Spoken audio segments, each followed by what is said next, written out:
बहू, मैं सोच रही थी आज नवरात्रि का व्रत कर लेती हूँ। तो ऐसा करना, मेरे लिए बनाना शेक बना देना, ठीक है? बनाती हूँ, है ना? जल्दी से बना के ले आओ। दूध में बनाना, अंदर काजू बादाम सब डाल देना, ठीक है? अरे बहू, वो मैं ये कह रही थी, बनाना शेक के साथ साथ में थोड़ा साबूदाना भी भिगो ही दो। मेरे लिए साबूदाने के पकोड़े बना देना। हाँ, है ना? भिगो दो, बनाती हूँ। अरे बहू, मैं ये कह रही थी कि साबूदाने के पकोड़े के साथ साथ थोड़ी चिप्स भी तल देना आलू की। क्या है कि दही के साथ में अच्छी लगेगी। लेकिन चिप्स तो खत्म हो गई मम्मी जी। अच्छा, चिप्स खत्म हो गई है? ओह, कोई नहीं, अभी बेटा आएगा ना, मैं उससे मंगवा लूंगी। अच्छा बहू, मैं ये सोच रही थी कि अब मैंने नवरात्रि का व्रत तो रख ही लिया है, माता जी तो प्रसन्न हो ही जाएगी। लेकिन मैंने सुना है कि कन्याओं को भोजन करवाने से माता जी और भी ज्यादा प्रसन्न हो जाती है। तो मैं सोच रही हूँ 9 कन्या को बुला के उनको खाना खिला दूं, है ना? और दक्षिणा में एक एक सवा रुपया भी दे दूंगी, है? तो ऐसा करो, तुम जाकर के पड़ोस से 9 कन्याओं को बुला के ले आओ, है ना? तब तक मैं बाकी की तैयारी कर लेती हूँ।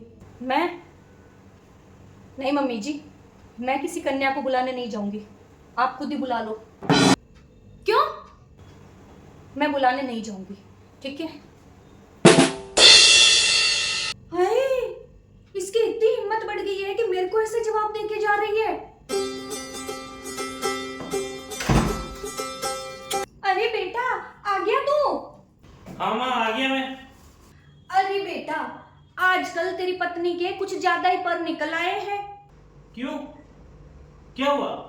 अरे देख ना, मैंने नवरात्रि का व्रत रखा है, मैं सुबह से भूखी हूँ, अभी तक मैंने कुछ भी नहीं खाया है। तो मैंने सोचा कि भाई नवरात्रि में 9 कन्या को खाना खिला दूं, है? तो मैंने तेरी पत्नी को बोला कि बाहर जाके पड़ोस की 9 कन्याओं को बुला के ले आओ। तो इतने में महारानी ने मना कर दिया, ऐसे तुनक के बोली मैं नहीं जाऊंगी, आप ही चले जाओ। अच्छा। हाँ, अब तू ही समझा उसको बुला करके, थोड़ा मुझसे तो ना समझेगी। अरे आ गए आप? हाँ, आजकल ज्यादा जुबान चल रही तुम्हारी। क्या हुआ? माँ ने बोला वो काम आपने क्यों नहीं किया? हाँ, क्यों नहीं किया? मैंने बोला वो काम है, मैंने बोला था पड़ोस में जाकर के 9 कन्या को बुला के लेके आओ, नहीं बुलाने गई। क्यों नहीं गई? मम्मी जी, ये कन्या को खाना खिलाने का ढोंग क्यों कर रही हो आप? ढोंग?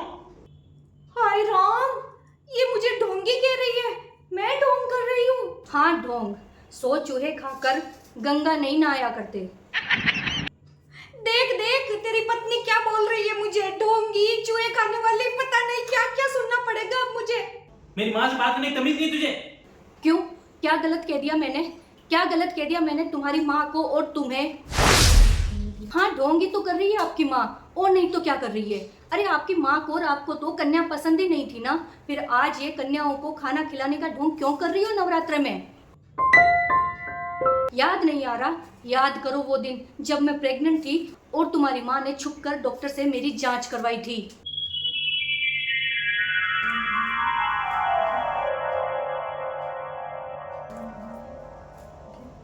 क्या तुम सच कह रही हो माँ?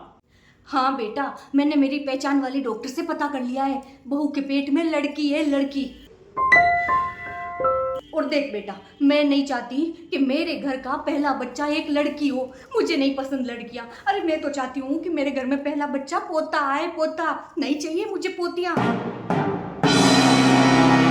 तो अब तुम ही बताओ, अब क्या करूं?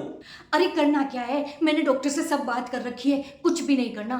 तू तो बस इसको जल्दी से डॉक्टर के पास ले जा, आगे सब डॉक्टर कर लेगा, पैसे वैसे की सब बात कर रखी है मैंने। नहीं नहीं मम्मी जी, ऐसा मत कीजिए, बेटा बेटी तो सब एक बराबर होते हैं, ऐसा मत कीजिए, कोई बराबर नहीं होते। मेरे घर में लड़की नहीं चाहिए मुझे सिर्फ पोता चाहिए, लेके जा इसको। एक बार मेरी माँ ने बोल दिया ना ये लड़की नहीं चाहिए तो नहीं चाहिए। ऐसा मत कीजिए, मैं इसको अभी कभी है ना डॉक्टर के पास लेके जाता हूँ। लेके जा इसको। तुम्हें कितनी बार कह दिया, हर बात में जिद है। चलो अभी कभी, नहीं। अभी कभी चलो तुम। मम्मी जी रुको, मम्मी जी इनको समझाओ ना, मम्मी जी। मम्मी जी, याद आया तुम दोनों को?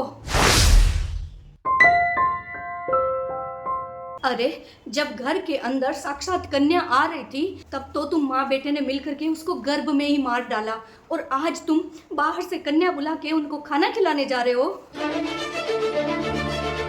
ये ढोंग नहीं तो और क्या है? और एक बात मत भूलना, इस पाप में जितनी तुम्हारी माँ भागीदार है ना, उतने के उतने तुम भी हो। मैं तो तुम लोगों को इस जन्म में कभी माफ करूंगी नहीं, परंतु भगवान भी तुम्हें कभी माफ नहीं करेगा, कभी नहीं।